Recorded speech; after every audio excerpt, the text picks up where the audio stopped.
Let's get to Congressman Dave Brat. Dr. Dave Brat represents the 7th District of Virginia. Now, my cold analysis on his race is that it's dead even, and it could go either way, and he's in a tough re-election battle. Dave, good to have you with us, sir. Hey, good to be on, John. Thank you. So the Democrats, let's see. Number one, they want to get rid of ICE. They say that ICE is not a good organization for the U.S. based on what they did at the border, separating the children. Of course, they had nothing to do with that. That was the Border Patrol. But, Congressman Brat, let me ask you this question.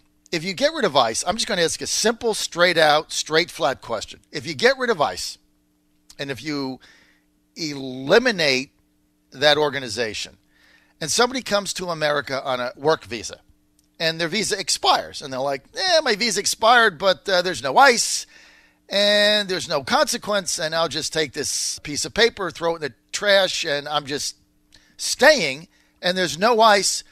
What are the consequences to that? Well, the immediate consequence is they all overstay the visas, which is already 50% of the problem we face as a country. Right now, most people aren't aware of that. They think it's down at all the actions at the border.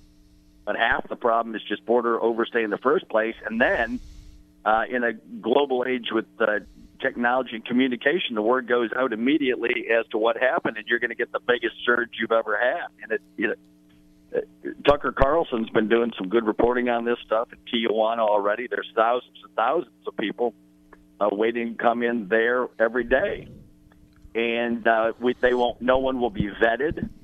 People may not know 100 million lethal doses of fentanyl came through our borders in the last 6 months. Mm-hmm. That will get worse, if you can imagine anything getting worse. 100 million lethal doses of fentanyl. Mm-hmm. That's from one of my colleagues up in Congress who's got a PhD in ag. And everything's related to it, right? The opioid problem is related to illegal immigration and not having control of your borders. The fentanyl piece is related to human trafficking. People aren't aware of what a gruesome crime it is. It's basically human slavery. And all of that goes up. And people are just starting to learn about how serious this is. And at the same time, the Democrats are saying, let's get rid of ICE, let's have open borders. And it's fairly shocking. But the Democrat Party, I should be careful to say, right? It's really not the old, liberal Democrat. This is the new progressive radical wing that is taking over, and they're pretty easy to identify. And that's where the energy is on the left. The New York candidate that just beat Joe Crowley is an avowed socialist. Free everything, free housing, free education, free everything you can name. Free from the socialists, and now the Democrat Party is being run by this hard left faction. Well, I think when you call for the abolition of ICE, the way Senator Kirsten Gillibrand did of New York, and now others are jumping onto that, I mean, I think that the logical step to that is you don't want a border. You want to erase the country, right? And if you look and just so people know, those are people running for president on the Democratic side in 2020. Yes, exactly. I mean, these are not fringe players that, are on some obscure social media site. These are people like Cory Booker and Gillibrand, who is a likely candidate, and Kamala Harris in California. Any of these people could be the nominee, and they're basically calling for the abolition of ICE, which is basically no borders. Forget open borders. Open borders is catch and release, right? That's open borders. Yep. What they want is they don't want a border. They want to erase the country. No country. Now, if you look at the protest on this Saturday, Congressman Brat, here's what they were chanting. They were chanting, no borders, no nation, and no deportation. No borders, no nation, no deportation. And they weren't saying deportation. They weren't saying no. They were substituting a word that I can't say on the air. No borders, no nation, and then something deportation. That's a bad word. That was their chant on Saturday. I mean, that's the activists of the Democratic Party. They don't want any borders. They don't want a country. And I'm not sure that that's in the mainstream. You look at the Rasmussen poll that came out, 69% of Americans believe the border should be controlled and enforced better than it is now. Although the bad news is, I guess, 31% believe that we shouldn't even have a country, which is shocking. I would have thought it would have been 95%, right? Yeah, and there's other stats too. I mean, on the believability of the mainstream media right now is just in a total free fall because of these issues. Everybody now knows they're being fed an ideology instead of news. And we see it even at the local level. We had the Richmond Times-Dispatch last week. I led the bill in the House. Senator Ted Cruz had a bill to unify parents with their children. I'm leading that bill in the House. We sent a press release to my local paper, the Richmond Times-Dispatch. Right. They wouldn't do a news story on major news because it's positive. Instead, in the next 2 days, they did I think 2 stories on what they said was hundreds of people out in front of my office. We sent them pictures. It was less than 100.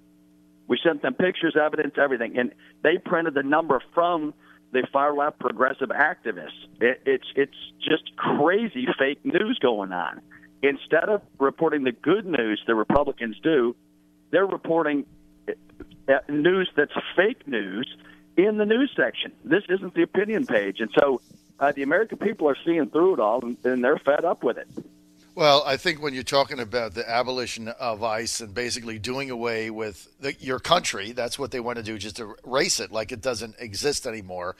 I mean, I'm just not sure where they're going with this. I was at the 6-month celebration of the president's tax cut at the White House on Friday, and the president, Congressman Brat, ran through just a litany of very exciting economic statistics, from the lowest African American unemployment recorded, the lowest women unemployment in almost 5 decades in a 45-year period, more job openings than applicants, a greater number of people entering the job market that had left the job market, the number of former felons being hired up 500%. These are huge numbers. The amount of people that have gotten bonuses, pay increases, more money coming out of their checks. And I had your opponent, Abigail Spanberger, on my show, I think on Thursday, and I asked her specifically about Trump's tax cut, and she said that if elected, she would vote to repeal it, and court was out with what she would replace it with. So no replacement, but she would repeal it. So basically, if you're getting another $300 a month in your paycheck because of the Trump tax cut, like many people are, your opponent, Abigail Spanberger, says, you know what? That's not good enough. I'm going to take that away. I don't know what I'm going to replace it with. Maybe I'm not going to replace it with anything, but I'm going to take that away and jeopardize. I'd rather take that money and give it to the federal government. I mean, that's basically, I don't even know what their economic policy is. Do you have any idea? Could somebody share it with me? Because I don't know what it is. Well, it's basically just incremental steps towards socialism, right? The New York candidate has finally come out and broken the ice, and now it's a new trend, right, on the progressive left. And so the other candidates who don't really want to come out and say that, they'll just say, well, I just want more government in every area of your life. Well, what does that mean, right? I mean, so that's not a move toward free markets and what has made us great and what is currently causing economic growth. And right. By the way, Trump went up 10% with Hispanic voters last week. The polling came out, right? So Trump's going through the roof, right? African-American, Hispanic, unemployment low, wages are up, jobs are up. Everything's good news. That's why, I mean, the Federal Reserve of Atlanta has us growing at 4.5% next quarter. If that happens, I mean, there's all this, hype about the blue wave and Democrats, et cetera. I think it's fading by the day. The good news is coming in. Independents and even some Democrats are switching over because of the insanity on the left, the rhetoric and the hostility, et cetera. Everybody knows I get along with everybody, always have. And the left right now is not getting along with everybody. And so they always talk a big line. We believe in civility. Watch the nightly news every night, and you'll see where the civility is. And the left is just out of control. We're with Virginia Congressman from the 7th District Republican, Dr. Dave Brat. He's running for third term. In November, he's up against a very formidable challenge by Democratic nominee Abigail Spanberger. She was with us a couple of days ago. Congressman, you mentioned one polling number that has starting to make its rounds over the weekend, that the president has gained 10 points with the Hispanic population, much to the chagrin of the Democrats. What do you attribute that to?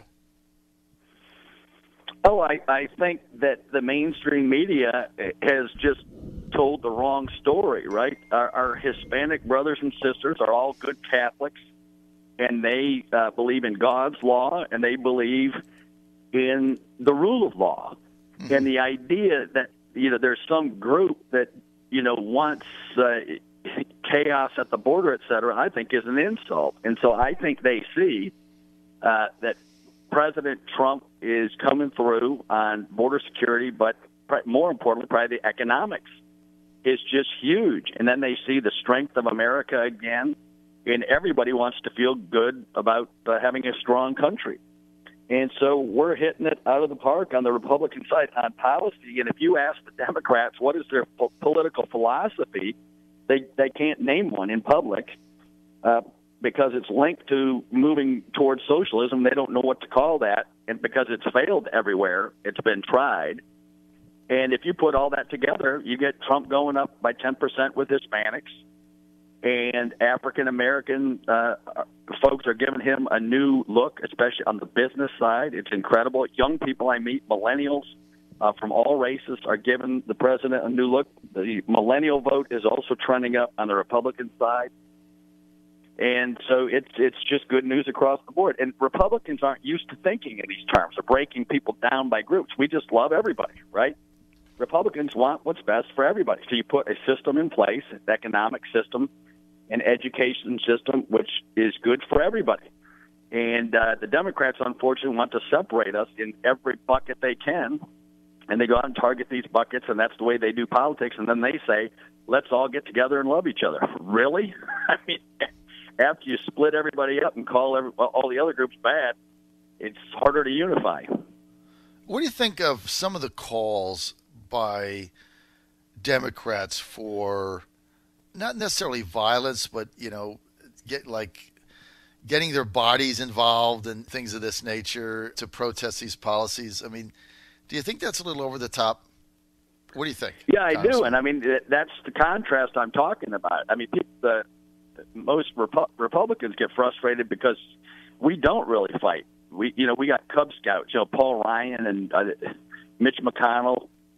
Our side wishes our folks would do a little bit more, right, on the policy fight. But the left is way beyond policy fights, right? Maxine Waters and all these folks are out just pushing the limit and kicking people out of restaurants for no reason. And if we go down that road, you're going to lose your freedom in this country. When you're identified by your political persuasion or liked, I've never lost a friend due to politics in my life ever. Right. I respect all. My brain doesn't think that way, but the left, and we're talking about the hard left here, right? I mean, it's their worldview, and so I think everybody needs to calm down. But everyone can see what's going on and where this is coming from, right? The conservatives and the Republicans have good policy proposals on all this. The Democrats, not one of them voted for tax cuts. No one is voting. No Democrats are voting on anything having to do with immigration and fixing the problem. They all just want to use the war as a basis for the next election. All right, I got a minute. Instead of fixing real problems in people's lives. We fixed opioids. We fixed human trafficking this year, which I'm most proud of, right? If you can visualize what happens to some of these young women in this trafficking scene, the criminals that they're involved with are just horrendous. And the good work we've done there, I'm very proud of that, what we've done in real human individual lives. All right, we're out of time. I want to thank Congressman Dave Brat for being with us today, up for re-election in November, 7th District of Virginia. Dr. Brat, always a pleasure. Thanks for being with us. John Fredericks Radio Network. Thanks, John.